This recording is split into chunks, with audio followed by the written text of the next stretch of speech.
Ladies and gentlemen, boys and girls, look who I happen to found.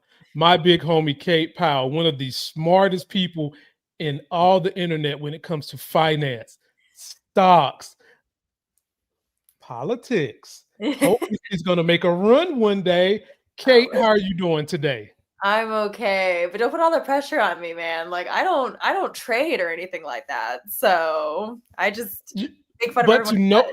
but to know the knowledge, you don't have to be a trader. You are so versed in understanding what's going on in the markets, and you've been pinpointing to people how we're sitting on the verge of a bubble. Yeah. And there are a lot of great creators who are in it. I'm a trader, and I can tell you things are turning for the worse too. But before we go there, let everybody please go follow this young lady on TikTok. She does an amazing job. This is her second time on the show, and she's already in the Hall of Fame on this channel. Already, she's a Hall of Famer, and she does good work. And we've got a lot we're going to cover. We're going to cover what's going on with this AI bubble. We're going to cover how the Democrats wet the bed with the ACA. I'm still mad about that to this moment. We're also going to talk about Dumb and Dumber. Trump and his acolytes, Stephen Miller and Stephen Miller's wife, actually invoking the name of Jennifer Welch from the I've Had It podcast. But before we get into all that, Kate, oh yeah, I got it for you, Kate. I got it. Before we go there, Kate, please tell me, what have you had it with over the last couple of days? Oh my God. Well, I've had it with a couple of things. Okay. One, if we're gonna stick to like economic things, I've had it with people screaming about how it was the best Black Friday ever, and so nothing to see here, everything's fine. Yeah, exactly. My eyes rolled right out of my head. Let's just ignore every other economic indicator ever because Black Friday was quote unquote good. And define good, like, yes, dollar for dollar, maybe good as far as like products moving, whatever, as far as, like overall consumer participation. No, I think as those numbers come out, that's going to just look worse and worse. And yeah, so I'm real tired of people trying to grab tiny little bits of light and say like, see, everything else is like not a big deal now, because it is so disingenuous to the reality that we're feeling on the ground. It's very, I don't like to use the term gaslighting because I think it's overused, but it is gaslighting the people who continue to feel the economic squeeze. I get incredibly frustrated with people who are clearly in positions of privilege saying things like, "Oh, look, the shopping season on one day was fantastic." Not considering maybe that, sure, probably people have been saving up to do this one day and now they're going to scuttle back under the rock and hunker down because of the ACA, because of SNAP work requirements coming in, because of insert thing here. They're trying to have maybe a Christmas before God knows what in 2026. And anyway, so that's what I've had it with. I've had it with the cherry picking. And it's funny, I get accused of cherry picking all the time, that I cherry pick like one little data point. Oh yeah, all the time. I cherry pick one little data point and that's how I come up with like the bubble talk and everything. And I'm just like, no, it's because I consume an absurd amount of information. And when you've got analysts from Bloomberg and analysts from like The Nation magazine all saying that there are problems at the same time, like there are problems because they don't usually agree with each other. And what those problems will look like as far as like how they manifest, I don't know. My crystal ball broke yesterday. But what I do know is that we're not okay. And I'm tired of people trying to say that we are. So that's what I've had it with. I am one. So I agree with what you said. And I'm also going to jump in with what you said in terms of I'm tired of them lying about the data. For one, some of the data they're not even printing out properly. They're Right. not even giving us the raw data because they know how bad it is. That's number one. And I'm tired of people who have money and privilege that are stumping for Trump, not understanding that this is a K shape we're in right now, where the people who are not really invested that much, they're losing worse. And basically only 10% of people are actively invested in the stock market. That can't be your barometer. And even that is showing cracks. Even that is showing cracks, ladies and gentlemen. For my folks who know, SQQ, jumping from 20 something dollars in 2 months to 70. The bearish inverse ETF. You know that. And then for those of you that follow the other parameters that follow trading in the stock market, crypto, treasuries, and the gold standard, the 10-year, are dropping like a rock. If you was to put a rock in the Titanic, it would drop before the Titanic. It is bad. So I am sick of that part too, that gaslighting of the economy and this running out whole hunky-dory Black Friday. That, folks, they neglect to tell you that a lot of the money that people are using is borrowed money.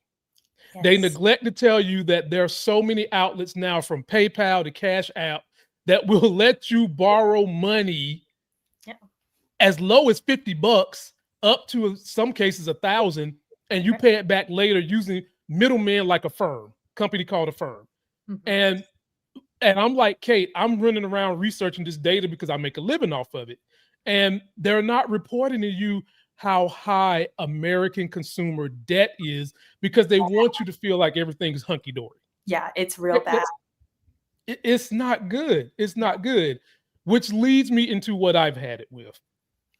I've had it with the erosion of education. I'm calling this Trump era the delightment period.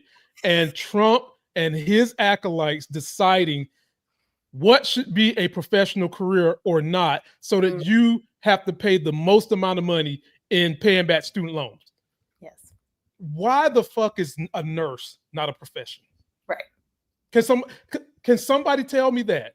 Yeah. Along with a whole host of others that have been the backbone of this society since we started getting modern. I'm just using nursing because my real background is I'm a respiratory therapist. So I worked hand in hand with nurses when I was in the hospital.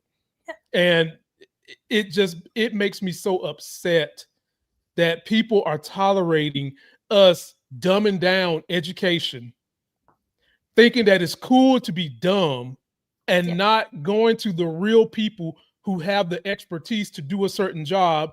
You just find some quack on the internet to tell you how something should be with some conspiracy. I've had it. Kate, am I wrong? Should I go shoot myself in the foot? Please tell me what's going on.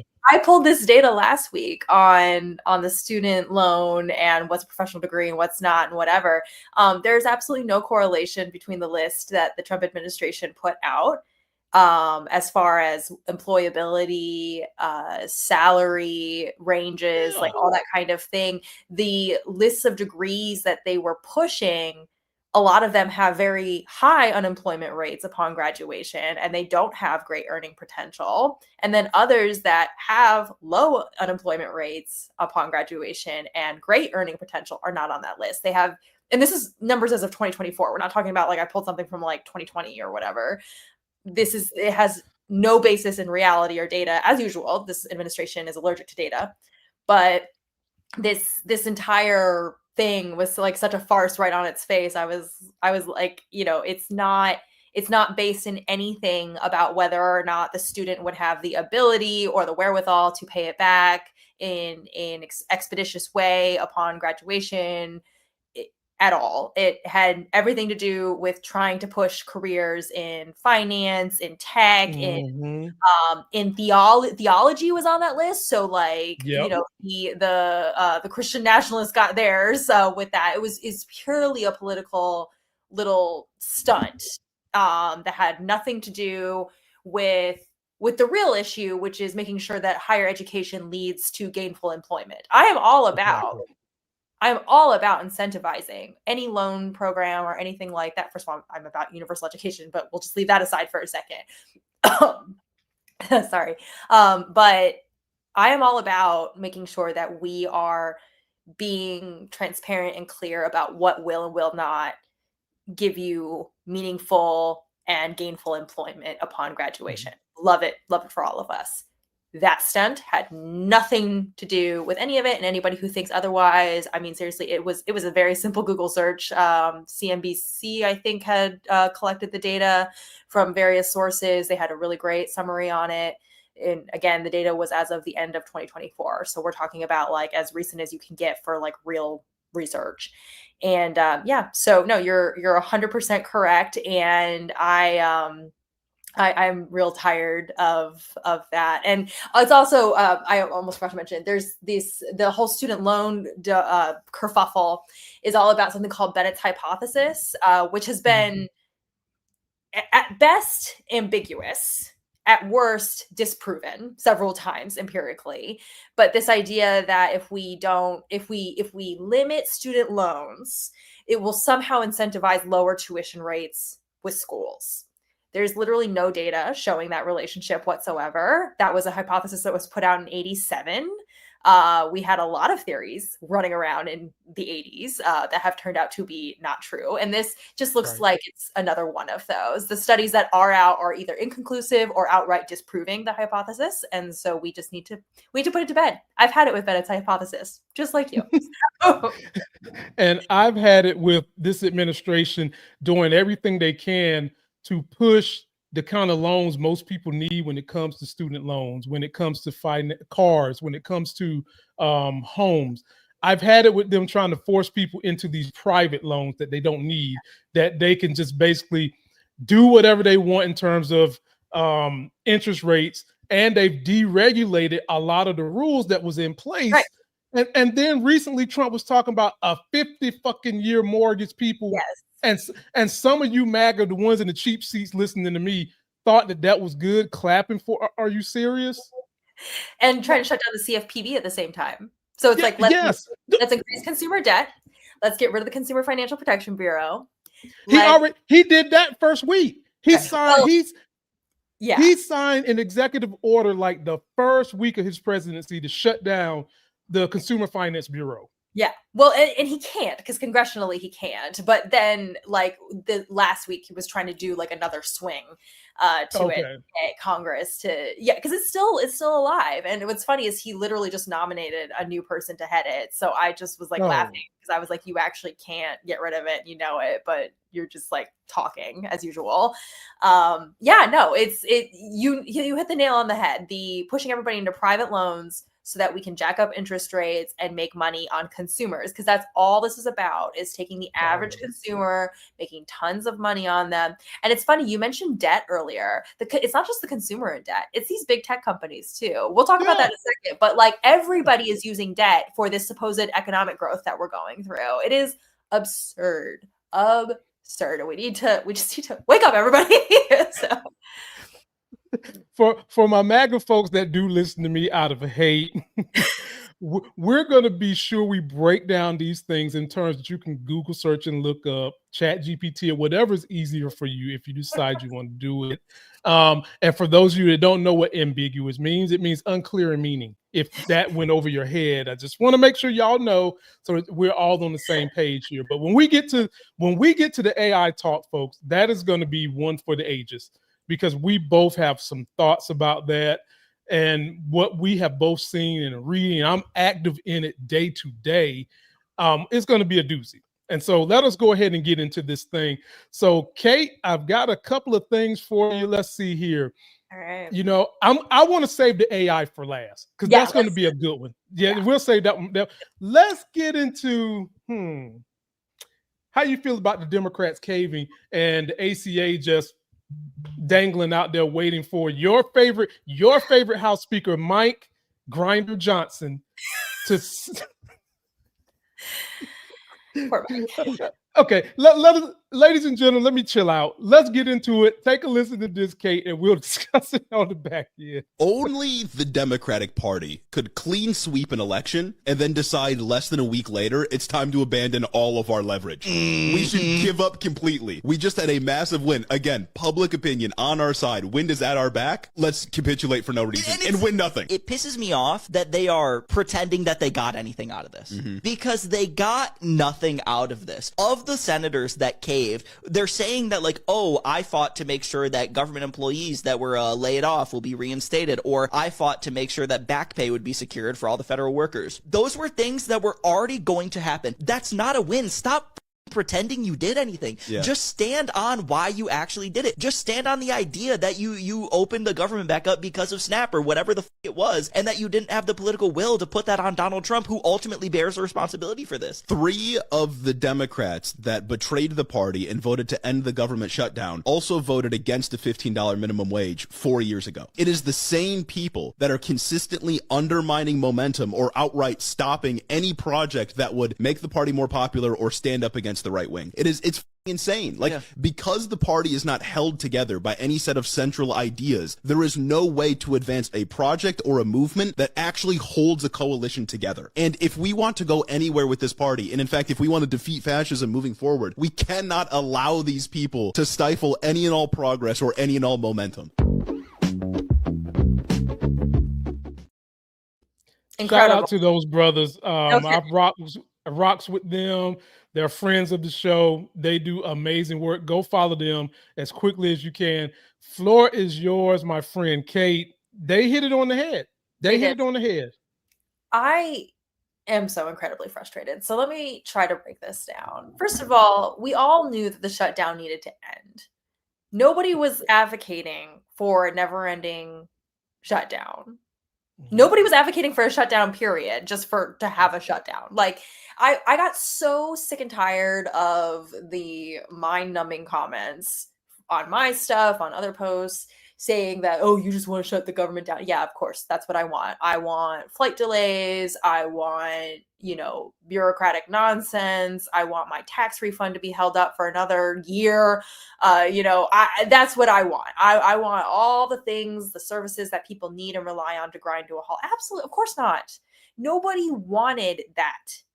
What we understood is that this is political warfare right now for a couple things.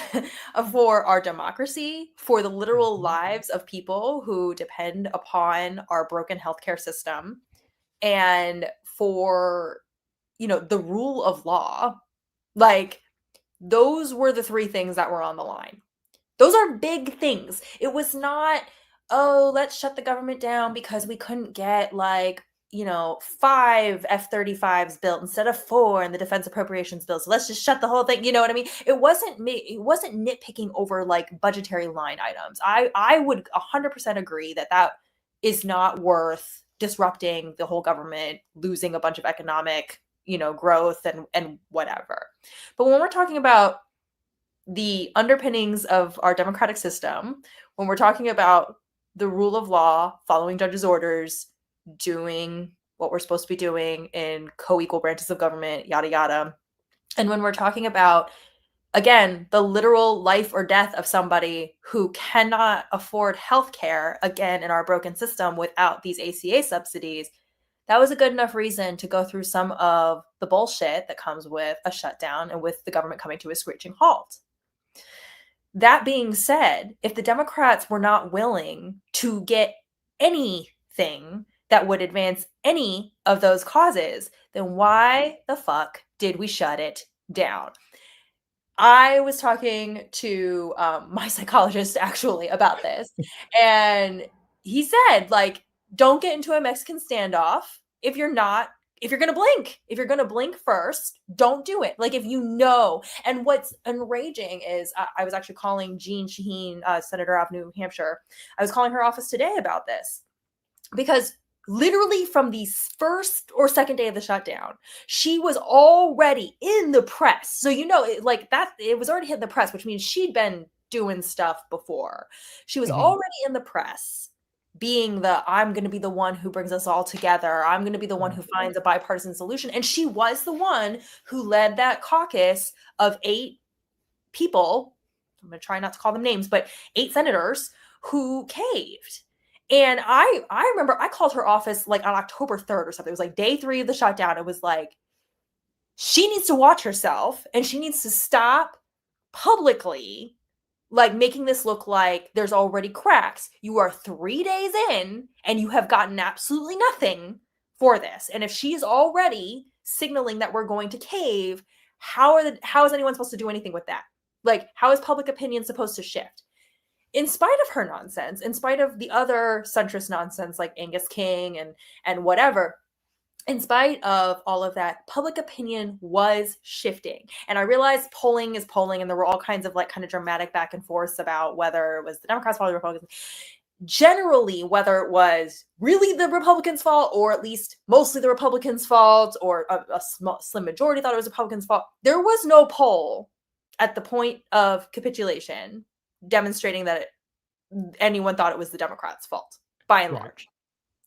And I realized, sorry, my screen just went weird for a second. I realized that there is, there was no way to make this like clean. It's not, they couldn't come out looking like shining stars. What they could come out doing, though, was saying, if you guys want this fucking government open, do it yourselves. Because, as I told people 100 times, the whole scuttlebutt was the filibuster, right? We need 60 votes. We need 60 votes. No, you don't. Because the truth of the matter is that you only need 60 votes if the Senate rules say that you need 60 votes. And who makes the Senate rules? The senators. And how many votes do you need to change the rules in the Senate? 51. They had the ability to change the rules. And then I know there was all this debate about whether they could have like put the filibuster back after they suspended it. They could have. That it's all a construct. It's like I'm telling people. It's like if MAGA, because I'm going to refer to them as MAGA right now. If MAGA really wanted that government open on their terms only, and they really were willing to like own it, they could have done it at any time. Mm-hmm. They did not want to own it because they already own the big, beautiful bill. They did not want to own opening the government on their terms only with more nonsense. It wasn't a clean bill. No matter how many times people say it, you can say clean, clean, clean. It doesn't clean anything. There were things put into it, including like the senators being able to sue the Justice Department and like all kinds of nonsense was snuck into it anyway. So this whole like, we're not asking them to do anything but a clean bill. It's just, and we all knew that was going to happen, which is why we said, hold the goddamn line. The line. So you didn't hold the line. Nope. And now, as of today, even I was, they're back at work finally. They took another week off last week because oh gosh, like we've worked so hard this year. So they're finally back at work, and Thune is already saying, yeah, I don't think we're gonna have an ACA deal by the end of the year. No. Which I'm like shocked and awe. I wasn't even mad. I was just like, yeah. And I don't even think we're gonna have appropriations bills by any new appropriations done by the end of the year either. No. Again, shock. I'm shocked. I'm so like, this is my surprised face that we are not motivated to do our jobs now that the pressure's off. Yes. And I know that Mike Johnson was doing this whole show of like, I'll just keep the House shut down. You know what's so interesting is that when it came to open the government, they did pass 3 appropriations bills for FY26. They were all the Senate versions of the bills. At the end of the day, in the whole like deal that we've got going on in this present Congress, in the 119th Congress that we're dealing with right now, the Senate holds almost all of the power. Just because of the way it's constructed, because Mike Johnson's a weak leader. He doesn't know how. He has no interest in building caucuses. He is a slave to Trump. Thune has a bit more of a backbone, so he is able to actually caucus. Johnson has 0 of those skills. Like, why Louisiana puts up with him is just beyond my understanding, but we'll just leave that to the side for a second. So the House is, at the end of the day, when it comes time to like do whatever, John Thune is the way that's going to happen. And if John Thune was under the impression from the Democratic Party that they were going to hold the line and say, fuck you, either change the Senate rules and do this your damn self, and then we'll see you at midterms, or you can actually caucus with us and we can actually pass some real legislation. If they had simply made it a binary that you have 2 choices, pick one, but the choice we're not going to make is voting with you to open this government without healthcare subsidies, without protections from OMB, without making sure that we follow court orders, like, and the law, and like whatever. Like, we're not going to do it. Then John Thune would have fixed it. I'm convinced because Thune is not Johnson, and they were just like, oh, like he wasn't going to move. I'm like, yeah, he wasn't going to move because you kept signaling to him that you were going to move. Yes. So Yes. anyway, I know that was like really long, but just the three, like you didn't get the what you wrote into what the Democrats wrote into the continuing resolution were all things that needed to happen.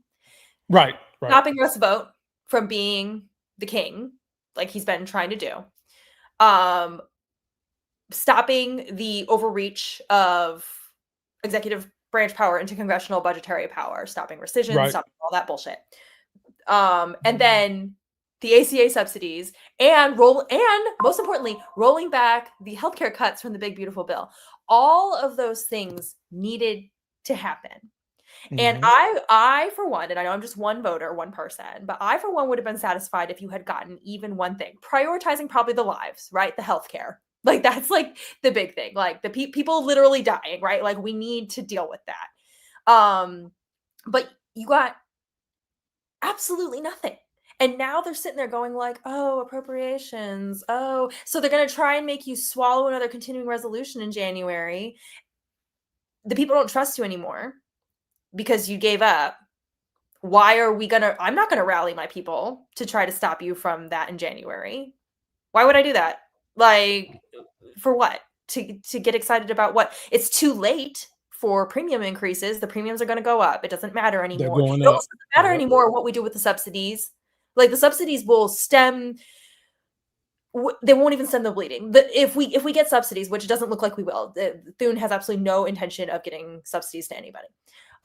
Even if we got subsidies, it would stop amputations. There would still be lots of bleeding. There would still, and I'm being metaphorical, obviously, but right.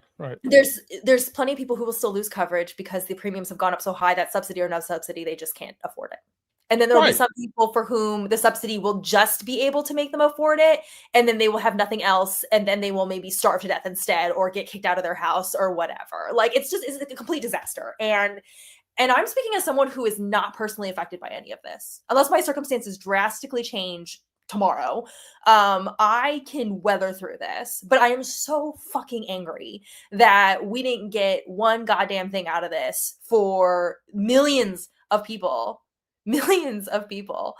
who will either lose coverage, have to get shittier coverage that doesn't really take care of them, or will end up losing their jobs because they're government workers who can't be protected because Russ Vogt is still just doing the most. I could go on forever, but I'm infuriated by I'm still infuriated by all of it. And I think that it was a huge mistake. It was even worse that it was literally days after the state and local Democrats. And I really want to emphasize this point. The state and local Democrats did the fucking work at the beginning of November. Yes, they did. And to have the federal level ones just go like, thanks for that boost. Now we can go home because we're tired of fighting this fight was what a slap in the face to all of them. Oh my God. I was like, and then I'm listening to like apologist journalists and whatever trying to make excuses for the federal level Democrats. How I saw one today that was like, people need to stop saying they're going to run for something without any political experience, yada yada yada. And I'm like, fuck you. What? Bring on the groundswell. I can't. Yes. I want to see every local Democratic chapter being like, I'm going to primary you. I'm going to do this and whatever. Mm-hmm. That matters or not. The point is that they should, they have every right to be completely infuriated with you and to be like, fuck the hierarchy, fuck the chain of command. I'm not waiting my turn anymore for Chuck Schumer to go away after 80 fucking years. I know I'm dropping a lot of F-bombs on your show, but I'm just you good. You good. I'm done. I'm done with all of that. I'm like, and again, I'm speaking as an independent. I'm not even, what's crazy is like, I'm not even a Democrat. Like, I don't have a horse in that race as far as like the party and the politics and like being part of that congregation and whatever. And I'm infuriated for the state and local Democrats because it's just like, you took all of their work, used it for your own, like used it to both, basically, as the federal Democrats were like, well, now we have the shine, right? Not from stuff we did, but from what the state and local levels did. And so now we can use that to make a swift exit out of the shutdown because we're tired and we don't want to do it anymore. That's what it was. And no one's going to convince me otherwise because all the data points to that. All of the hard data about what it was and what the people wanted, not what the airlines wanted, not what Walmart wanted, because they're the ones who wanted this government open because they needed a holiday season. Anyway, there we go. I said it. Now I'm completely in line with Kate because you had a mayor that won on an economic populist message. Yeah. That message was not just resonating with progressive like me. It was resonating with MAGA, a lot of MAGA. He spoke in a way and went on shows, got himself introduced to a lot of MAGA folks that said, you know what, the stuff he's saying makes a lot of sense. Mm-hmm. He's only going to ask these people to pay an extra 2%, but that can help me with education, healthcare, transportation, childcare, rent. It can help me with all these things. That sounds fair. And what happened with the federal Democrats is oftentimes what you see in local levels and in city levels, because I've been vice president of Young Democrats here in my community. You see the old guard stealing the energy of the young people coming in like me with all these ideas. And when they see which one of those ideas actually work, they'll take it from you. And then when you want to say, let's implement it the way I said it, they'll be like, no. Not and like then that. They'll tell, right. Then they'll tell you, you should just be happy that you're helping the people. Like, fuck you. Yep. How are you going to implement what I know the people want, and you're going to halfway do it because you're beholding to your benefactor that's sitting above you? Yep. That's what happened with the federal Democrats. Yeah. They have benefactors who love a specific country, who has a war criminal running the country, and they said, it's time for you to cave. And I'm sorry, Kate, but that fucking Fetterman, Lord, yeah, I'm so done with him. He's not a Democrat. It's really hard. It's really hard to even take him seriously because it's just like, well, you're not a Democrat. Like, at least just be an independent, move on. Like, at least that. Like, if you don't want to say you're a Republican, fine. What I don't care. But like, it's bizarre. Like, there's literally nothing he stands for that is of the Democratic Party. Nothing. He is one person who has voted against increasing minimum wage every time it brings up while he's been in office. Right. Come on, man. He's insane for Pennsylvania, by the way. For Pennsylvania, representing the constituents of Pennsylvania, I'm like, I don't understand why y'all keep voting for him. I mean, I understand what it's big money. Like, we all know what the real cause is, but like it's it's anyway, infuriating. Yeah. Wow. Ladies and gentlemen, I told you was going to get that heat. And if you go to her TikTok, you can oftentimes catch her doing videos where she is literally calling politicians. And you do not want to miss any minute of those phone calls. Now, a lot of you might hear a voicemail, but I'm telling you, she gives the damn best responses on a voicemail, folks. You have got to go to that TikTok, show this sister some love, because you'll get all this in her own contained box. Now, Kate, I got one more for you. Okay. Stephen Miller. It's not hyperbole to say he's a white nationalist. That's not hyperbole. I can pull up verifiable evidence of that. And he's married to a woman who we would consider a minority. But a lot of people would say she's been MAGA-peeled. Well, they was getting into a debate on CNN, Abby Phillips, and they was talking about free speech and people saying this, people saying that. She gets cornered, and oftentimes when MAGA gets cornered on TV, they do a couple of things. Number one, the old playbook, they just try to talk over you, which I wish people would just start cutting the fucking mic. They do that. Number two, they deflect to something that they feel a little bit more confident about. And then number three, they will sit here and try to take whatever you're saying that is against them and turn it on you. Well, she tried to do that with Jennifer Welch of the I've Had It podcast. Take a quick listen to this. Get your popcorn ready because this is going to get low. Stephen Miller is a white nationalist. He reminds me of a Nazi. He sounds like a Nazi. His wife is the exact same thing. She continues to very histrionically go on cable news and faceplant. And I was just shocked to shit the other morning when I woke up and she's on CNN and she brings up yours truly. Let's play the clip. Hey, Tucker. Unacceptable. Don't do that. It's not up to you or myself to police speech in our country. I mean, shouldn't it be up to J.D. Vance to say this is not part of our movement? Are you okay? Are you okay with Nick Fuentes? Here we go. I'm a Jew. Do you want to go there? And let's say this. Yeah, I just asked the question. Was yes or no? Yes, I'm okay. If Nick Fuentes wants to be able to speak freely in our country, he has every right to do so. Do I agree with his views? Do I think that they should become mainstream in our country? Yes or no question. Absolutely not. But hold on. I really want to go back to this for 1 second. But this isn't about whether he can speak freely. It's about whether someone like Tucker Carlson, who is a very powerful force in the conservative movement. You host people on your show all the time who call my husband and myself a Nazi. So how is that any different from Tucker Carlson going on Nick Fuentes having Tucker Carlson on his show? It's not different. He's actually anti-Semitic. He's anti-Semitic. A Hitler admirer. Nick Fuentes is actually a Hitler admirer. But he literally is not a good That is being. A different thing. Excuse me, you have Jennifer Welsh on your show very often, and you've never pushed back as she is. Ooh, you had Jennifer Welch on your show. Here's the thing that Katie Miller needs to understand is me calling you and your husbands white nationalists and Nazis does not exist in a vacuum. It is the consensus. Your administration that you're working for has a 30 to 35% approval rating, and you stay in your silo all the time. There are journalists after journalist, publication after publication, example after example of your husband echoing white nationalist talking points that are very reminiscent of Nazi Germany. And Kate Powell, I am sorry that the name Kate anything was wasted on another human being when you have set the gold standard for Kate anything. What do you think? So basically that conversation came up because Tucker Carlson had a little Thanksgiving thing with Piers Morgan, and he was referring to people in the LGBTQ plus community as the old pejorative F.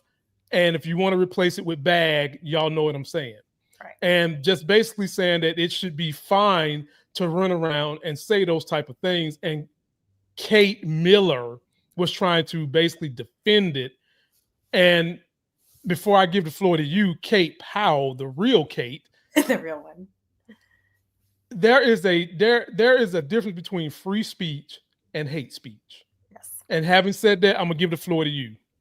So I was listening. I need to look up the speaker that I was listening to the other day about who was talking about free speech and the history of free speech in our country and the original, for all my originalists with the Constitution, like the original First Amendment and everything. You know, what's interesting is when originalists try to stand 10 toes down and then you start giving them the original like intents of the founders. Right. Also, they don't want that anymore. They want originalism when it fits with their ideologies. Narrative. It stops. Or the minute that there wasn't actually consensus where they thought there was, then they're all like, no. And I'm like, but I thought originalism, right? Isn't that what you want? Anyway, they're just the most unserious, disingenuous people on the planet. But that's a different story. Thank you. So free speech was never intended to be a consequence-free, say whatever the fuck you want thing. Mm-hmm. It truly was not.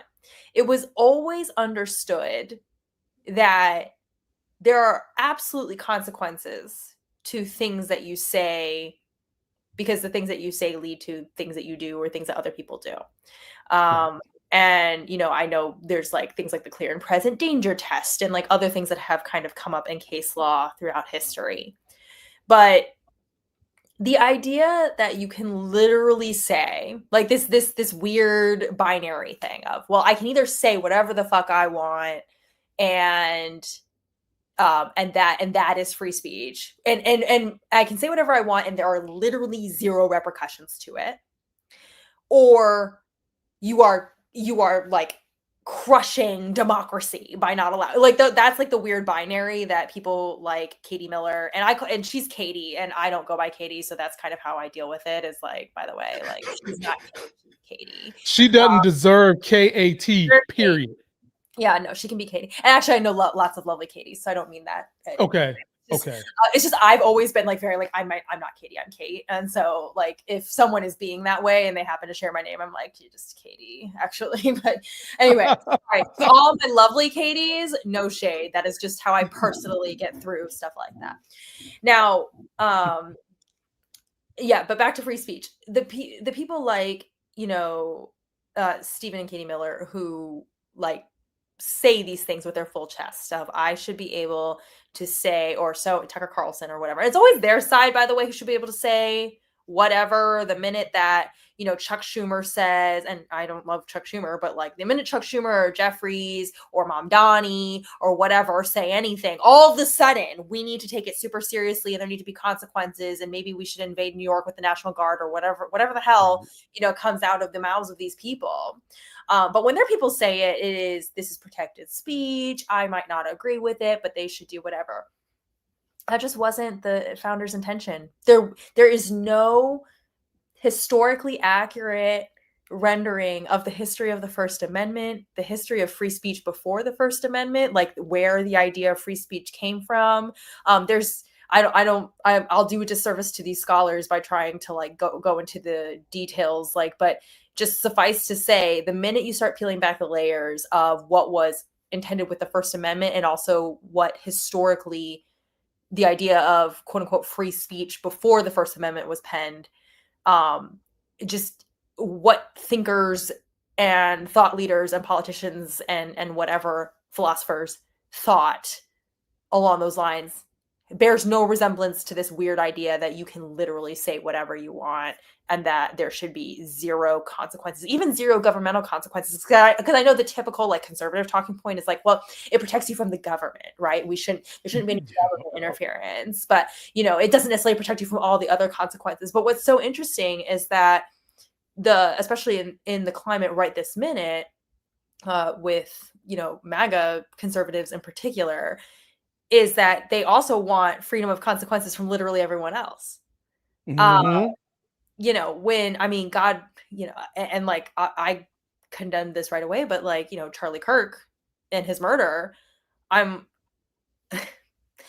like, they were the first ones to be like, you should, like, they're, you know, this was murder and whatever. And I'm like, I agree. Yet at the same time, Charlie Kirk literally said that it was worth paying lives, human lives, to protect 2A, which again, the Second Amendment, that whole, again, if you look at the history of that, even mostly because the founding fathers were trying to be racist, was never intended to be a universal right for everyone to own a weapon. It wasn't, because they had black slaves and they did not want them to all own, you know, like they knew. So even though their intentions were bad, it's like we still understand that their intention was never that the average human being could just walk around with a firearm, and that was the you know, and arms back then didn't just mean firearm, it meant arms, it meant weaponizing and raising an army and all that kind of stuff. Like, anyway, so I could just go on and on. I think what this really comes down to, this whole idea of like the free speech thing, it really comes down to the whole like originalism dogma, which is bullshit. And especially when it comes to the Bill of Rights, especially when you talk about amendments, the fact that we have a Bill of Rights at all, like if you go look at the Federalist Papers and like everything, you cannot with a straight face look at the history of those things and come out with the absolutisms and the binaries that conservatives in particular, but also some liberals are guilty of like not understanding as well. You just cannot come out of that with these like, which is these really poorly understood ideas of what those amendments, what those rights are. There has never been a society on the history of this earth that for real thought you could just say whatever you wanted with zero consequences, because you actually can't. Like, there's actually no way to function civically or socially with this idea that I can say whatever I want and there's zero consequences. I can say whatever I want. Like I do believe in the whole idea of like sometimes you got to let people just like make their choices. But you know, we have a lot of caveats to this, you know, freedom of speech thing for a reason, for good reasons. You can't just call, you know, people who have literally been murdered for their sexual orientation, and I'm not even talking about just historically or in the past, it still occurs. You can't just call them whatever names you want and expect to face zero civil or social consequences. And lecture, as I like to say on my channel. Oh, good. Hey, look, what was that saying when Russell Wilson was hot in football? Let Russell cook. I'm gonna let Kate cook, you know, because your cooking is better than the Thanksgiving I had. Let's get it. I do love to cook. That is a thing that I love to do. So. There you go. So, and I'm with that. I love to eat, so make it happen. I want to echo some of the things she said from a different angle, because I think that she put a nice bow on the dogma surrounding these amendments and just the bull jive that people try to hide behind the amendment. First of all, the angle I'm coming from is when me and Kate first met, she knew I had a passion for, and even on this particular video, I've talked about it, education. Like I'm so big, and we need it.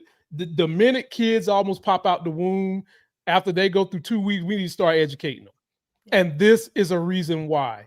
MAGA and Republicans know that their people really have no idea of the Constitution, the Bill of Rights, or any of this. They know anecdotal pieces of it, and MAGA and Republicans are able to get these fools to rally around the little pieces of it without knowing the history of it, because they keep taking it out of fucking school.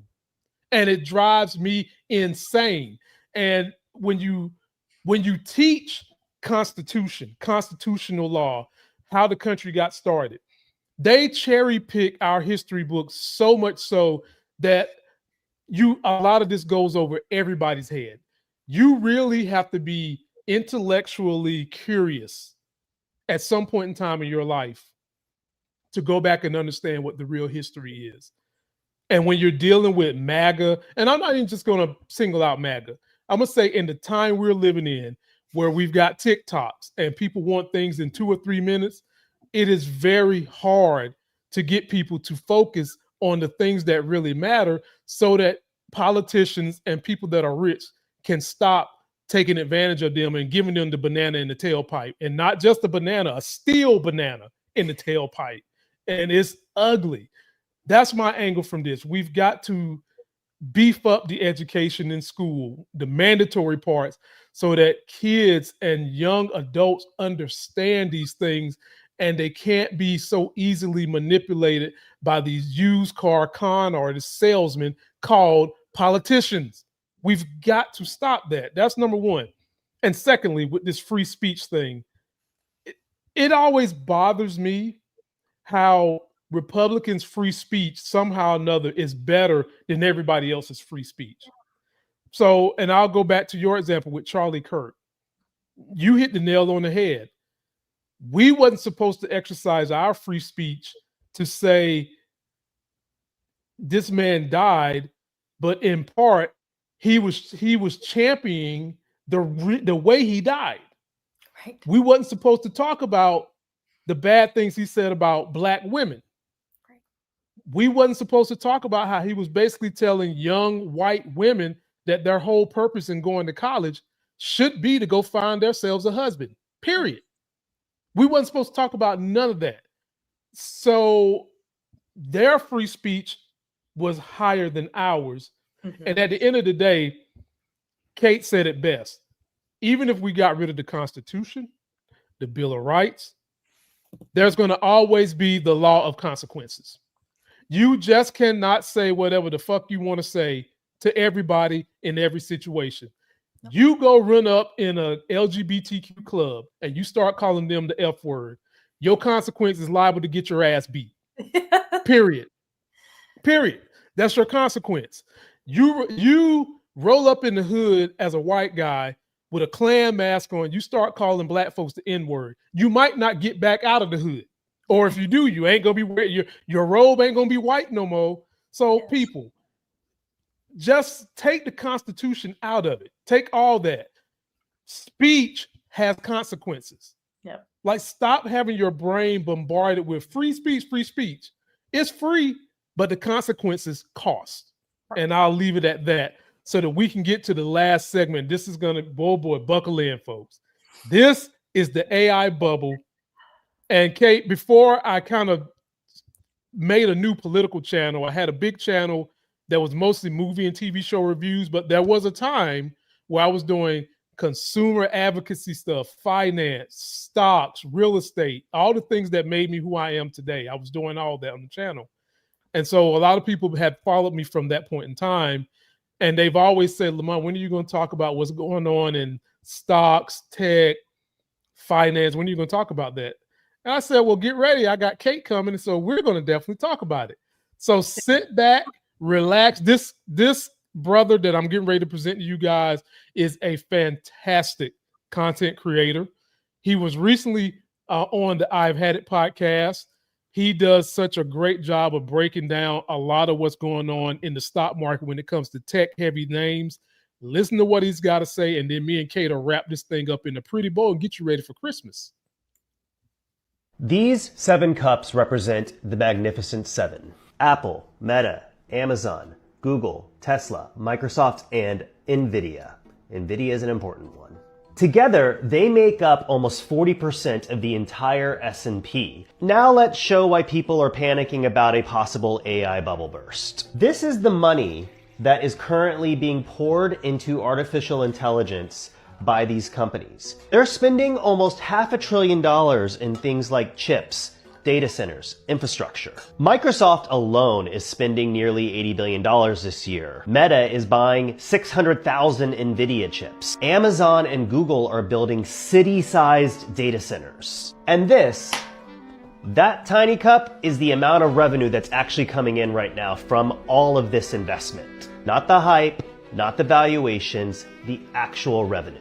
It's maybe somewhere around $30 to $50 billion, but to justify all of this investment, these companies have to pull in between $500 billion to $2 trillion. This is the amount of revenue that's coming in right now from AI when it needs to be able to fill up this. So what happens if this never fills up? Just kidding, I'm not gonna break my glasses. Everything starts with NVIDIA. They are the backbone to all of these other companies right now because they produce the GPUs. If these companies start pulling back their investment into AI, that impacts NVIDIA the most. If NVIDIA falls, these other companies also fall, and the entire market falls. The problem right now with AI is that there is so much investment going into it, but there is so little actual revenue coming out of it. All of these companies are over-indexing on the future of AI when the potential has just not been shown yet. So when we talk about the AI bubble bursting, it is literally and figuratively a burst, and it is going to impact the stock market. Yep.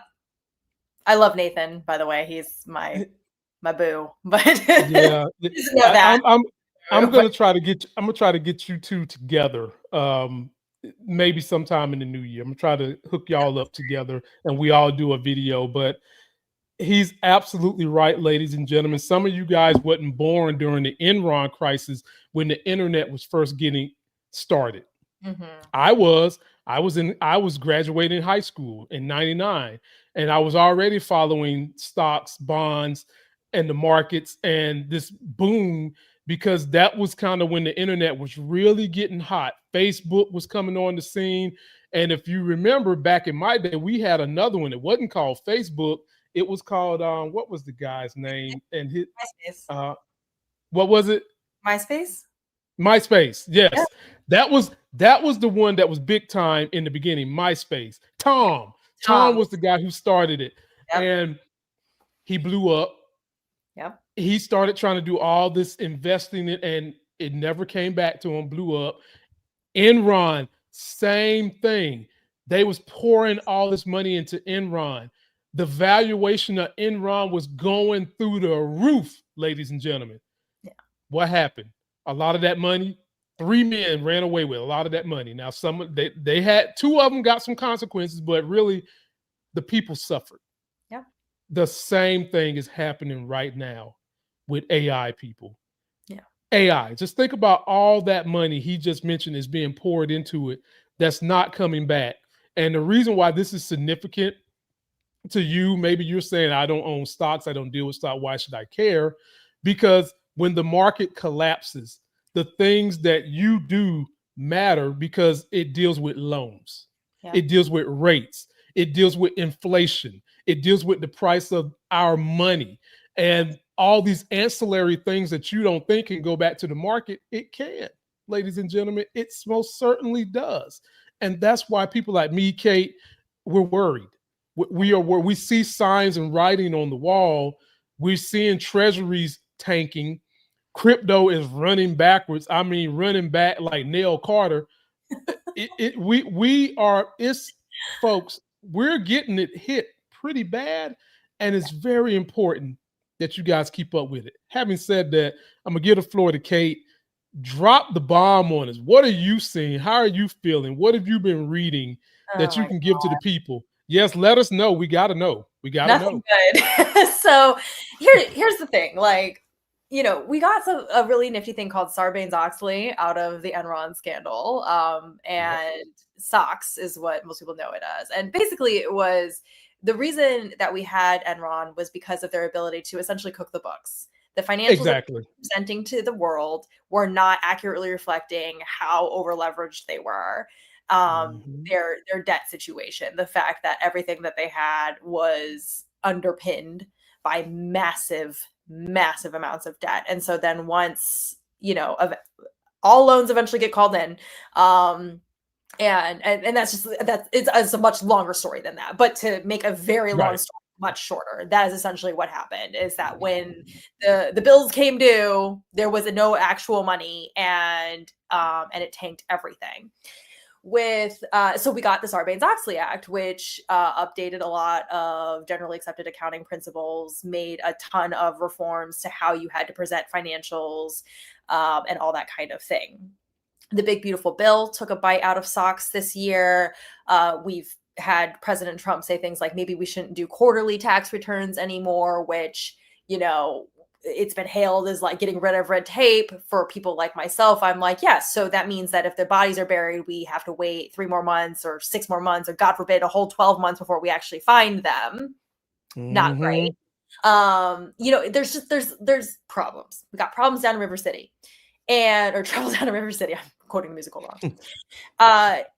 So really, again, to make a very, very long AI story short, there is all this investment going on. NVIDIA is the center of it. NVIDIA is what's crazy about them is that they are at the same time that they're selling all of these chips to these customers, they are also investing into those customers. So they are either guaranteeing or providing significant amounts of capital to those same startups, or to the Oracles, to the Microsofts, to the Metas, to the whatever. Like, it's all this one big pile of money that's just kind of circulating through.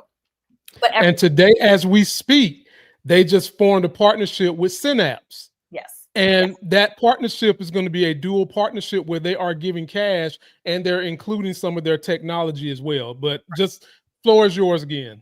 Right. No, but that's exactly it, is that it's so convoluted now. And so it really is one of those things where if convoluted involved markets are not like necessarily a new thing. And in fact, we would say generally economically, if you talk to like a real economist, which I'm not one, but if you talk to a real economist, they would say like, you know, complex involved markets are usually good, because it usually means that they have less room for failure. The problem with AI is that it is, first of all, concentrated in the Magnificent Seven, as Nathan so beautifully illustrated. And it's also all built on debt. NVIDIA was pinned to the wall in their latest quarterly financials came out. And a lot of people who know a lot about accounting had a lot of questions for them about their financial statements, because if you look at their financials just on the surface level, and I went and looked at the finances that they had released on their official website. So I went and looked at their like balance sheet and whatever. And if you look at it, it looks fine. It looks pretty. It's like, oh, you don't have a lot of debt and you are bringing in lots of revenue and making a profit. Like they look like they're turning a profit. But even one of the deals that have been publicized, like one investment into one company would wipe out what they say that they've made in profit. So obviously people have had questions. They're like, okay, so if you invested, I'm just gonna make stuff up, but like if you invested $80 billion over here with Meta, how is that reflected on the balance sheet?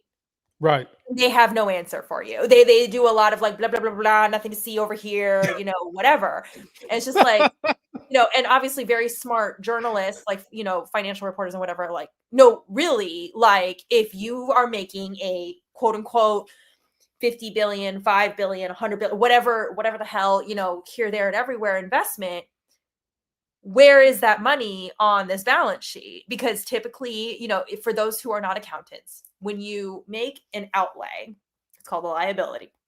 So your balance sheet is going to have your assets and your liabilities and your equity.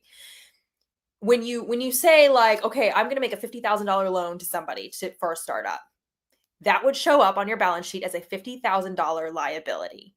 Right. Whether the cash is necessarily out the door that's a different, that's a different thing. Like that would show in different parts of the balance sheet as far as like how much cash you actually have on hand versus how much is gone. You also in financial statements, you would have a statement of cash flows that would show the actual exactly. like going out. So you might not, maybe all the cash isn't out the door, but you still made a loan, and these AR startups have already spent that money. They have taken it as investment. Sometimes even if they don't have the cash, they're like, hey, I have this loan from NVIDIA. So can I go ahead and buy that property and build that data center and whatever. And so the money is gone, so to say, as far as like, it's been spent 3 years down the road type thing. If at any point, if any of those debts are called in and the cash is not there to it immediately starts a ripple effect. So let's say, I'm trying to, there's so many different AI startups. I don't even know which one to pick, but like, let's just say Meta. Let's say we'll make something up. NVIDIA is making a $100 billion investment into Meta, who is then going to turn around and spend, build 5 data centers with it. And they build those 5 data centers, and maybe they only got half the cash up front, but they're telling everybody, hey, it's NVIDIA, it's a sure thing, right? Blah, blah, blah. So we can go ahead. This is how the credit system works. And it happens all the time. It's like, well, if you have a good guarantor, then people are willing to give you services and goods and whatever on the strength of your guarantor, not necessarily on the strength of your cash. So they might say, sure, I'll take 25, the construction company's building the data center, I'll take 25% for the project now, you'll deliver the rest upon completion, or maybe they might even have a longer term plan, like, you can pay me 2 years from now or whatever. To Nathan's point in his original video of like how much revenue they're actually bringing in, that's how much cash they have to play with. Like there's no actual cash like happening. And that's what's crazy. So the debts and the liabilities is the problem here. We can see, because there's a new press release about a new startup and a new investment every freaking day. There's a new one. There's a new thing, and it's getting NVIDIA, or it's getting Microsoft, or it's getting Oracle, or it's getting whatever, whatever. And everybody keeps asking the same question. Where the hell is the cash? Because right now, it just looks like you're all doing it on the backs of each other as guarantors. And that is like the magic cut trick. Okay. We can do this for a while, but eventually when you can command that much power and you have that much of the market under your control, and also when you have a regulatory environment like our current SEC, thank you, that is just like, do whatever the fuck you want, and the CFPB is being gutted, and like all this kind of, like all the things that we talked about, these are all interrelated. AI is in defense contracting now. Like there's a lot of really powerful, it's permeated defense contracting, because it's in Palantir, it's in Anduril, it's in, like, that's a whole other subject that we could get into. Yes. But the point is that you have very powerful players who are willing to sit there and help keep the illusion of growth and stability there. So they can make this go on for a while. People think like that I'm like an AI doomer. I'm not an AI doomer. I actually was using ChatGPT for the last couple of years because I think it has some very useful applications. I do not believe that it has the ability to literally replace humans on the job. I don't believe that. I think the technology has, like, we have some really great creators out there right now who are showing how poor this technology is at being self-sufficient. It needs human interaction to work. And it needs prompting. Right. It needs prompting, because if it prompts itself, it will go into a loop. And if it doesn't have prompts from someone who actually knows what they're talking about, it will start to hallucinate. This is all well documented. Like, everyone can see this. Like, no one's actually that confused. But we continue to sell either like the boomer or the doomer thing, right? The doomer is that they'll take over the world, it'll be like the Matrix. The boomer is that it's like gonna, replace all the workforce. We're all gonna be filthy rich. It's neither of those things. It's like the internet. It's a freaking tool. It is what you put into it. Human beings at the end of the day are still supreme in intelligence, even as stupid as some of us are acting right now. Like, I genuinely believe that. Maybe that's idealistic, but that's what I believe. And the data bears that out. So AI is never going to get to the point, like, 2 trillion, when Nathan was like, it would have to make $2 trillion a year to justify the investment. $2 trillion is half of our federal budget on an annual basis. Our annual federal budget is like $4 trillion something dollars. A single industry based on a technology that is still emergent, that is not doing all the things that people claim it does. I should say the boomers claim it does. Like, it does a lot of great things, but it does not do that level of work. It can't. It's not actually capable of that. So it doesn't do all those things. We're really going to sit here with a straight face and say that is capable of pulling in half of our federal government's budget and revenue per year. Be so for real right now.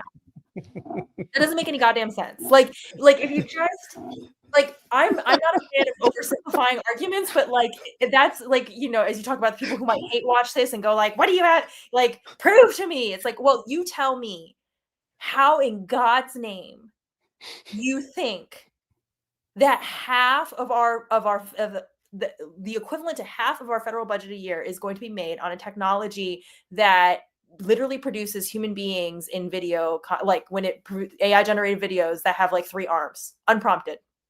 Yeah. Like, people are trying, they're trying to like make commercials or make video bits with it or whatever. And the thing is, like, people are literally disappearing. Like, it's just, like, no, it's not capable of turning that kind of profit. And profit, not revenue. Profit. It's got, profit, not revenue. Right. Profit, people. Profit. Impossible. There is no steel and oil in the Carnegie Mellon Rockefeller heyday could not make that much money. Nope. Like, it is such a bizarre claim to make. It is like we're truly in the upside down. But the point of being fleeced by capitalists, and then I'll stop because I know I'm going on for a while. The point of being fleeced by capitalists is not that they really believe their own bullshit. They don't believe their own bullshit. They know full well that this is bullshit. But they can make money on it in the short term and then golden parachute out of it. And the golden parachute is made out of your retirement and my retirement and my parents' retirement. Like, because whether you think you're in the, to your point earlier, whether you think you're in the market or not, some of your assets are in the market, whether you will or not. Because you're not the one who controls ultimately where your assets go. If you have a 401k, even if you have like your basic like mutual fund savings account, whatever, like that shit's being invested. There's all this talk about bank liquidity right now because even the FDIC stuff that you have is being leveraged into this bullshit. So hopefully the federal government will fulfill on its FDIC obligations if and when that becomes an issue. But this is like the first year that I'm kind of looking at stuff like that and going like, yeah, I freaking hope so, because the government so far, it used to be like you had a federal contract that was a sure thing. And obviously this year has proved to be like, that's not real. These things only, like these protections only work as long as we have policymakers and a regulatory environment that will make sure that it works and it makes sense. We don't have that. Exactly. I think it would be less dire if we had an administration that was more skeptical and was willing to follow through on the legislation that's already, this legislation is already on the books. Like I said, we got Sarbanes-Oxley out of all of this. We've had protections put in place from the last major corporate malfunction. Mm-hmm. But, you know, like, if barring a regulatory environment that's going to stop all of that. I mean, part of, you know, we had Sarbanes-Oxley, but then we got the housing crisis because we had an administration that didn't give a shit. You know, and Obama and then we got Dodd-Frank out of that. And right, exactly. They constantly poop on him and what that did to try to solve the problem that Republicans created again. Right. Again. Yeah. And then you have people like Michelle Bowman on the Federal Reserve Board, you know, saying we need to stop. We need to make sure banks can make profits. Like that's her thing. She was like, we have to not get in the way of banks making profits, which she said this back in like April or May or something. And my eyes like boggled out of my head. I was like, when have banks ever been stopped from it? Like, please point to the time in history where banks have not made hand over fist in profits. I'll wait. Like there isn't one. Like even in the Great Depression banking crisis or whatnot, there were banks who made out. You know what I mean? Like obviously there were plenty of banks that did not. But JP Morgan Chase. It's so Morgan funny. Stanley. I mean, I can name a bunch of them. Right. Did you see Jamie Dimon's video yes. the other day where he was like, yeah, we have to be careful because this only works as long as this is my point. The administrative environment is the key, is the X factor here. Right. We've had bad actors in corporate capitalism always. They will always be there. Capitalism is just like, and by the way, I'm not a communist. Like I'm a socialist, and I'm a socialist in certain industries. I like capitalism as far as like not education, not healthcare, and not housing. Like get out of those things, and then you can have all the capitalism you want. I don't care. You know, like that's kind of how I feel. And even with that, Kate, I'm still for regulated capital. I'm not for exactly, totally regulated, right? Because you know you still use our roads and our resources, and so you're going to pay your taxes, and you're going to be regulated, and you'll just deal with it. But you can still make a ton of money in that. Like I don't understand what the problem is. Like you know, make your millions and get out of my face. But so in that environment, sorry, it's just I'm real spicy tonight.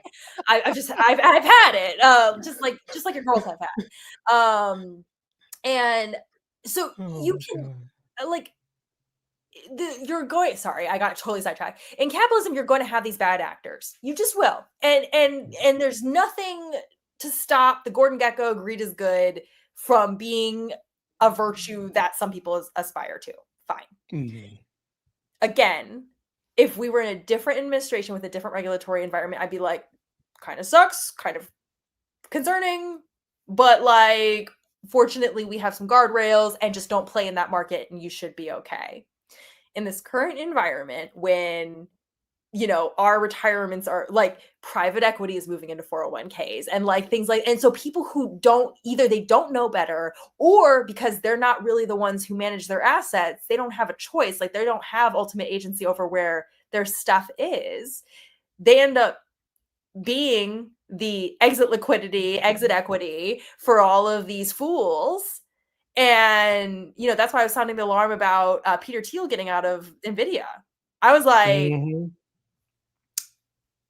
and he's not the only one. People thought I was just like making a big deal about, you know, Peter Thiel, he's a weirdo. Like he's not, I'm like SoftBank, like everybody is making a hasty, you know, move to the exit from NVIDIA. They might not be, and that was the 13F from the quarter that ended September 30. It is right. December 1, guys. Like the last 2 months, we won't know those filings until the end of January at the earliest, maybe even later. Like it might be closer to like February before we actually know what people did in Q4. And by then, I can tell you where a lot of the NVIDIA money went at. A lot of the NVIDIA money went into Google. A lot of it.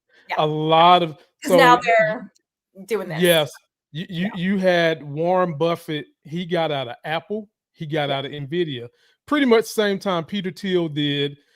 Right. Even Jensen Huang himself. That's the crazy part. And for those of you who don't know who Jensen Huang is, he's CEO of Nvidia. Right. He released that he put a lot of money into Google. Yeah. Peter Thiel came out and said, Alex Karp, for those of you who know Palantir, why are they putting all their money in Google? Yeah. Google is getting ready to start making their own chips. Right. And Google is profitable. Yes. Highly profitable. Yeah. Now, on paper, when it comes to evaluation, NVIDIA is evaluated more than Google. Right. But profit-wise, Google is bar none. Their stock is like $300 and some odd now. And for some reason, Kate, all the tech guys started just pouring all kinds of money into Google. Yeah. No, I think it's gonna be bad. And what sucks about that is like, Google will be fine no matter what happens. Right. As far as like the corpus of the thing. This is the other thing that I am trying to emphasize to people. Like these people are going to get theirs because that's how it works. They're the insiders. They're going to make sure that they get no matter what happens. Exactly. You will not. You will lose. The house wins. I think I made that joke in one of my videos. The house wins every single time. And these investments are really no better at this point. These AI investments are really no better than playing the slots in Las Vegas. You might as well just take your money and go do that because you might get rich quick or you might lose all your money. But what I can guarantee is that you will lose a ton of money in the process, whether or not you hit some kind of jackpot, which is unlikely. And the house wins. Like the Mag 7 are the house. They're going to win. Like you said, Jensen Huang is already hedging his bets with the firm that was always going to be the heir of this anyway. Like Google is exactly. Always, you know what I mean? Like it's like no one's confused. So NVIDIA like got the engine started, and now the ones who run NVIDIA are like running to the actual daddy, which is Google. In the meantime, and Microsoft, right? And Microsoft, and all these people who poured their money into NVIDIA and were like, "That's a sure thing," are like, I'm like, you guys are not you will not win this game. And again, if we had actual regulatory environment, I would be less like, oh my God. Right. But here we are. And again, and the way that, AI is in defense contracting now and everything, it's terrifying. It's all so scary. And OpenAI, Sam Altman's already doing the whole like, oh, we're too big to fail, and we've never heard that before. And so they're already sounding out for government bailouts. Like, I'm like, guys, this is be so for real with me right now that everybody's literally looking at this going like, everything's fine. Like, you're just being, you're being a doomer for no reason. And I'm like, I am being, I think, just realistic. And again, this is just from analyzing the data of much smarter people. Like, the information is all out there. This is all being done in the open, in public, like people acting like it's so, because the regulatory environment is so bad, they are so brazen right now. You have to be willfully ignorant in order to not see what's happening. Like, at least with like Enron, we didn't really have much of an internet yet to like, you know what I mean? Like, there wasn't this. And also we had a different, we had not the greatest regulatory environment, but we had like something. And like, they were at least a little bit like, had some sense of shame, and we're trying to do this in a back room, right? And even with the housing crisis, it was like it wasn't all out in front. Like, this is so, they're like literally tweeting out like, we are defrauding you guys, like, with this AI BS, and people are still buying it, and it just is blowing my mind right now. I'm like, you don't have to be a genius, you don't have to be an economist, you don't have to be a financial analyst to see this, because everybody's saying it out loud, and the data's there. But here's the problem, Kate, and this is where I just have to go back to education. A lot of the people who listen to this stuff, they can't wrap their heads around financial jargon. They can't wrap their head around the astronomical amount of money we're talking about. For some people, it is so intimidating to them. They don't have any kind of intellectual curiosity about it. They just trust that Trump, they've heard for so many years, regulations is killing the business owners, and regulation is killing this guy who helps me have my job. We just need to let the government get the hell out the way. Right. And they don't realize that the government has gotten the hell out the way so that the wolf can invade the sheep's house. Yep. That's what I mean when I say, Kate, we've got to get back to educating people as early as possible so that they don't get thrown out here into this world not understanding a con artist. Yep. Because people is getting conned right. Whenever you see people who, and I'm talking about these tech billionaires, most of them, who were all lefty at one point in time, fraternizing with Trump. Mm-hmm. And these guys are supposed to be smart people. Right. And Trump, we know he's not smart. Why would they degrade their dignity by hanging with him if they are not getting something from it? Right. And they don't give a shit that, they don't give a shit that people say, Democrats anyway, why are you doing this? Because he is making them so much money by deregulating everything. And now, Kate, you kind of hit it, but you didn't go all the way in on it. The banks are in bed with these tech companies now because of their deregulatory environment. Now they are allowed, banks are allowed, if the regular person overdraws in the account, they can slap you with $60. Yeah. At one point in time, we were protected from that. Yeah. And what a lot of people don't realize, Kate, the way these billionaires operate and make their money and avoid paying taxes. If you are the CEO of one of these companies we just got finished talking about, and you've got a lot of stock in the company, you take out a 1% interest loan against whatever portion of your company you want to put up, and you live off that. You ain't paying out a single tax on it. Right. Nothing. Yep. Nothing. You're basically living off everybody else's hard work money. Yep. Not to mention those same people done got that money up front for their fucking companies when they're small businesses that have been the backbone of communities for generations that are barely making it. And you want to continue to give all these breaks to the richest companies who are playing hopscotch with your money, and somebody's going to trip and fall. It's going to happen. Yep. It's going to happen. And so people, when we go off on these tangents, we're trying to warn you.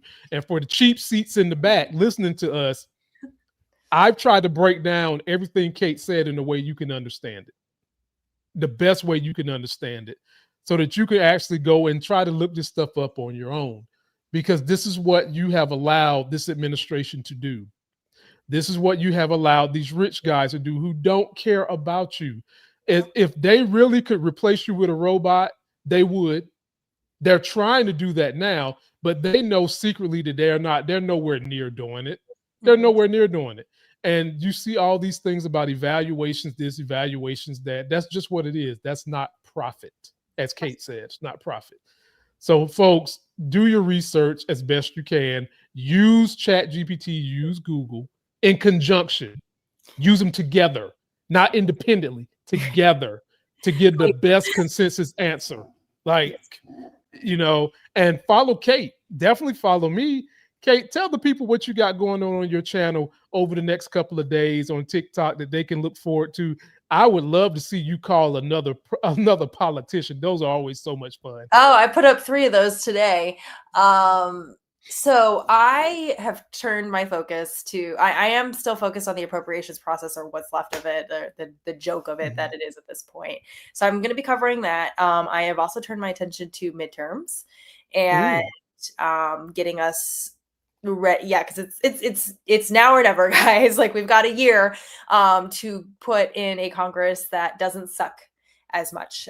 So I am calling it We the People's Revenge, and we need to, we just need to take back this Congress from ideologues. And I mean on both sides of the aisle, because the overarching issue is neoliberalism. I am going to post something on Substack about this pretty soon, but this whole the free market, the laissez-faire economics, the let it do what it do thing. It is a poison and a pox on both the houses. And that is like everything that we've been talking about tonight really centers on that. It centers on the special interests that purchase our representatives so that they cave instead of pushing for the things that we need. It centers on this industry is really hot. It's making a ton of money right now. And so we can't regulate it. It's all back to that neoliberal bullshit. It is a religion. And it is a religion that has permeated both parties. Mm-hmm. You know, the bank issue you're just talking about, and then I'll stop. I won't go on much of a tangent about this. You're good. You're good. But you know, we had after the Great Depression, after the crash that led to the Great Depression, we had legislation put in place, a lot of different legislation. The centerpiece of it was Glass-Steagall, that firewalled investment banks from regular depository banks. So like the bank that I put my paycheck in was never going to be, before Glass-Steagall was overturned. But while Glass-Steagall was in place, the banks where I am depositing my paycheck are not the same bank that is playing in Wall Street. Wall Street could suffer a nuclear bomb, and you good. And my money was good. Yeah. And now they're mixing it with private equity and shit. But Glass-Steagall was repealed by Clinton. Like, you know, Jesus. So like, you know, I remember that. Right. Mm-hmm. So when I say that both parties bear establishment politicians and both parties bear responsibility in varying degrees, yes, and for varying reasons, yes, but ultimately because of corporate overlords, billionaires, special interests, lobbyists, whatever, insert rich person thing here. That's what I mean. And when I say rich person thing, I mean like stupid rich. I don't mean like if you've made millions running your business and your finances, well, good for you. I am literally not talking about you. When I say tax the rich on my channel, because I say it all the time, I'm not talking to you. I am talking to Peter Thiel and to Alex Karp and to Sam Altman and Jensen Huang. That's who I am talking. Those are the people that I am like, you know, while NVIDIA is playing with everybody's money, they also approved $1 billion stock buyback in August. You know, thank you. Right. Like it's that you can afford it. Right. Exactly. I'm like, if you can afford that, you can pay some freaking taxes. Anyway, don't get me started. But that's the kind of stuff that I'm covering on my channel is I really focus on the economic inequality and on the neoliberal policies that got us here, because that's what keeps progress moving forward from either party. It's why we, the people, are so freaking frustrated, why we have these pendulum swings from Congress to Congress every 2 years when we have midterms or you know, national general or general election for, you know, the presidential general election or whatever. It's why there's so much desperation. It's because we the people know that we need something different, but we're not going to get anything different until this religiosity around the neoliberal free market thing is done. And I mean, done. Like it needs to be gone. R.I.P. Right. RIP in the ground. Thank you for your service, but not really like spit on your grave type thing. Like it really we need to stop thinking that pure market solutions are the antidote to all things. They're not. When it comes to, like I said, education, healthcare, I would argue housing to an extent, though, you know, I'm willing to play a little bit with capitalism on that. But like when it comes to those basic food, healthcare, education, those are really the three things that I'm like, capitalism has no place for that. No place in that. It needs to be taxpayer funded. There's plenty of taxes. And then, like I said, you can have capitalism all the day long with everything else. I don't care. Like, you know, do whatever you want. So that's my thesis. So anyway, that's what I've got going on my channels right now, is really just trying to get to the root of the reason when we talk about like the state and local Democrats having such a sweeping victory. They had a sweeping victory because they understood the affordability thing and the fact that people really needed to be able to just pay their bills. And it's that simple. It's just that simple. It's not really that complicated. It's not hard. So that's what we're talking about over there. Me and Kate get along so well because at her core, she's all about where I'm at with trying to bridge this gap of people really understanding how money works, how their money oftentimes is working against them when they give someone, the wrong people, their vote. And just bringing home from the stock market and inflation to your grocery mart and your house. And I married that with social justice. And I lead with the money, and then I show you how social justice ties into that. So that's why me and Kate get along so well. And we seems like we're having these nerdy kind of financial talks because we're trying to make sure you guys understand what is really at play. And there was like so many other things we could have talked about today that we didn't. We'll do another one another day. But Kate segued away something that I'll get you guys out of here on. As we talk about how in this segment, Kate, we talked about how right now we're in an AI bubble, and that bubble, this new technology, is also being led by bank deregulation. You just hit on a point that we seen happen when Clinton went in there and shredded up the regulation for the banks. He was getting ready for the tech boom. And we saw a burst in that tech boom dealing with the banks. So folks, we bring it home for you here. We make sure we bring it home here. And we make that circle good for you, but please share our content. You know where to find me. You know where to find her. And until that next Sexy as Hell team up, I'm going to get you guys out of here with Jasmine Crockett. This is my favorite outro. Take us home, Jasmine. Somebody's bleach blonde, bad built butch body. Somebody's bleach blonde, bad built butch body. Somebody's bleach blonde, bad built butch body.